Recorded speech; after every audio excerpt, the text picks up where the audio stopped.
I really haven't had time to process it yet. It's been quite a whirlwind. I think I was just on stage about maybe a minute or two ago. So I'm still trying to figure that out. It was, I don't even know what to say. I really don't. I'm usually good at this stuff. I scream like a girl. I did.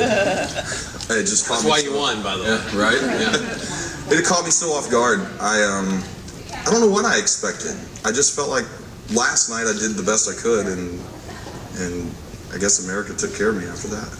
Let me start by saying the greatest thing for me is to see this guy sitting here holding this trophy right now, because I know how much he's put into this competition firsthand, but I'm also aware of how much he's put into trying to make it as an artist in the music industry, and the struggles and the ups and mostly the downs that he's had, all the doors shut in his face, the carpet yanked out from under him, and all of a sudden here's a guy who is the winner of The Voice, and he's already sold a crap load of music, you know. Just to see this happen for somebody that I feel like I can relate to, because he moved to Nashville and he's been, you know, beating the streets, and it's just, there has never been a more deserving person to hold that trophy than Craig Wayne Boyd, as far as paying dues. You know, I mean, this guy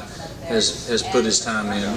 It truly feels like validation that all the hard work that I've put in up to this point has been worth it. I remember more than a year ago, a little more than a year ago, sitting in a pickup outside of a club after I had played to basically no one, and talking with my drummer and saying, listen, I may have to quit, because it's not paying my bills. I'm losing my house. Lost my pickup. You know, I didn't know what I was going to do. And him telling me, dude, you can't do that. And then it was randomly the opportunity come up to go audition a few months out for The Voice. And I was like, you know what? I'm going to go do that. And I remember that email coming just the day after having that conversation. I didn't even know that. That's cool. Mm-hmm. Yeah. I don't even know where I was going with that. Sorry. It's validation that all that hard work that I've put in up to this point was not in vain.